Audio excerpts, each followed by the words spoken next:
बिस्मिल्लाहिर्रहमानिर्रहीम। अस्सलाम वालेकुम जी। थर्ड ईयर स्टूडेंट्स, अरबी के इंपॉर्टेंट क्वेश्चंस।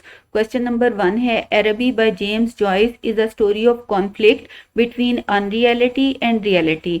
जेम्स जॉयस की कहानी अरबी एक कॉन्फ्लिक्ट है, एक कश्मकश है, हकीकत और गैर हकीकी दुनिया के दरमियान एक कश्मकश है। Do you agree?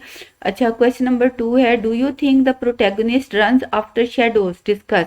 यानी क्या आपके ख्याल में प्रोटैगनिस्ट होता है मेन कैरेक्टर या हीरो? हीरो जो है वो सायों के पीछे भागता है।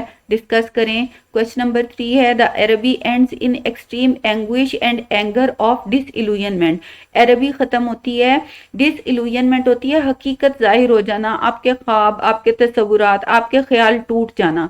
यानी खत्म होती है लड़के के शदीद गुस्से पर और एंगर ऑफ डिसइल्यूजनमेंट पर। जब हमारे ख्वाब टूटते हैं, हमारे ख्याल टूटते हैं तो हमें गुस्सा आता है, तो उस गुस्से पर डिस्कस करें। क्वेश्चन नंबर 4 है, discuss the main theme of Araby in relation to the plot and main characters. यानी अरबी का थीम लिखना है। क्वेश्चन नंबर 5 है, gazing up into the darkness. ऊपर तारीकी में देखते हुए, I saw myself as a creature. मैंने देखा कि मैं वो मखलूक हूँ, driven and derided by vanity. यानी जिसको धोखे में और फ्रेब में रखकर उसका मजाक उड़ाया गया है। This is the last remark of the main character in अरबी। अरबी का जो मेन कैरेक्टर है ये उसका आखिरी रिमार्क होता है जब वो अरबी पहुंचता है और लाइट्स ऑफ हो चुकी होती हैं और वो कुछ खरीद नहीं पाता। एक्सप्लेन करें। तो इन सब का आपने एक ही आंसर ये वाला याद कर लेना है। आंसर है, अरबी is a simple presentation of life and art.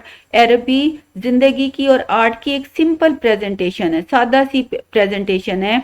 It is a story of conflict. ये कॉन्फ्लिक्ट है, ये कहानी है एक कश्मकश की, between the subjective feelings of a boy, एक लड़के के एहसासात फीलिंग्स की, और objective reality of the world, और दुनिया की जो ऑब्जेक्टिव रियलिटी है, जो हकीकत है, उसके दरमियान। और it is a gap between reality and unreality, या फिर रियलिटी और अनरियलिटी के दरमियान जो गैप है ये उसकी कहानी है। देखिए, सब्जेक्टिव और ऑब्जेक्टिव का फर्क मैं आपको बता दूं। सब्जेक्टिव होता है जिसमें फीलिंग्स शामिल हो जाती हैं, और ऑब्जेक्टिव होता है जिसमें कोई फीलिंग शामिल नहीं होती, किसी किस्म की कोई फीलिंग नहीं होती, उसको ऑब्जेक्टिव कहते हैं। अच्छा, the narrator was a school going boy. जो नरेटर है कहानी का, जो कहानी बयान कर रहा है, वो एक स्कूल जाने वाला लड़का है, यानी बच्चा है। Who fell in love with the sister of his playmate Mangan. जिसको अपने दोस्त मंगन की बहन से मोहब्बत हो जाती है। He wanted to express his love. वो अपनी मोहब्बत को एक्सप्रेस करना चाहता है, जाहिर करना चाहता है, but he could not muster up courage to talk to her. लेकिन उसके अंदर हिम्मत नहीं होती कि वो उससे बात करे। Once he had a chance meeting with his beloved. एक बार उसकी इत्तफाक से मुलाकात हो जाती है उस लड़की से, अपनी महबूबा से। Who suggested him to visit Araby. जो उसको कहती है कि तुम अरबी जाओ। अ स्प्लेंडेड बाजार, वो उसको कहती है एक शानदार बाजार है। He promise to bring something for her from the famous bazaar Araby. वो उससे वादा करता है कि वो अरबी से, जो फेमस बाजार है, उससे उसके लिए कोई गिफ्ट लेकर आएगा। The boy was deeply involve in love with the girl. लड़का जो होता है उससे, लड़की से बहुत मोहब्बत करता है।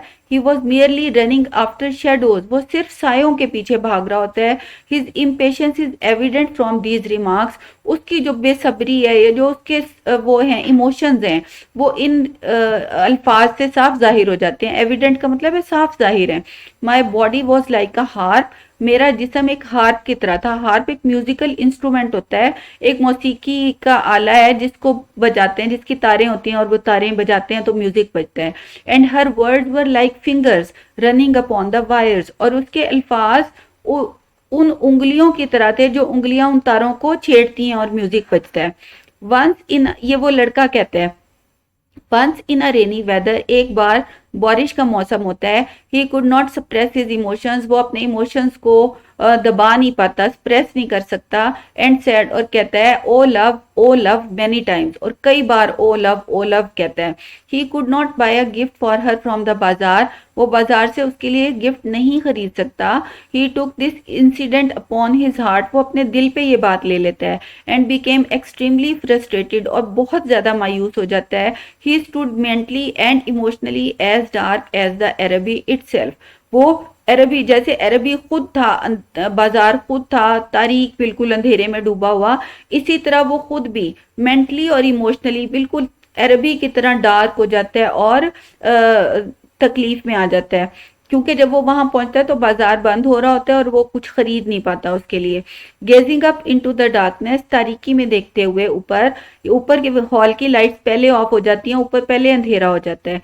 I saw myself as a creature, कहता है मैंने अपने आप को देखा ऐसी creature driven and derided by vanity. Deride होता है मजाक उड़ाना, किसी को हर्ट करना, तकलीफ पहुंचाना, यानी मुझे लगा कि मेरे जो फखर है, जो मेरा गरूर है, उसका मजाक उड़ाया गया है, या इंसान को अपना आप फील होना कि जैसे वो हकीर है, वो भी वैनिटी होती है।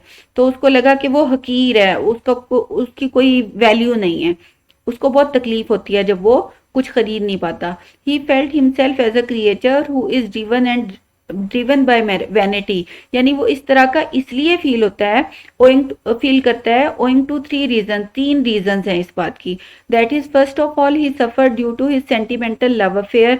पहली वजह तो ये है कि उसकी जो मोहब्बत है वो सेंटिमेंटल है, वो जज्बाती है, which he could not express, जिसको वो एक्सप्रेस भी नहीं कर पाया। Secondly due to the financial conditions, दूसरी वजह इसकी ये है कि उसकी फाइनेंशियल कंडीशन, उसके माली हालात, क्योंकि वो एक बच्चा होता है और वो अपने अंकल से पैसे मांगता है और उसको बहुत थोड़े से पैसे देते हैं, वो इस काबिल तो नहीं है कि वो खुद कमाता हो और खुद खर्च कर पाता हो।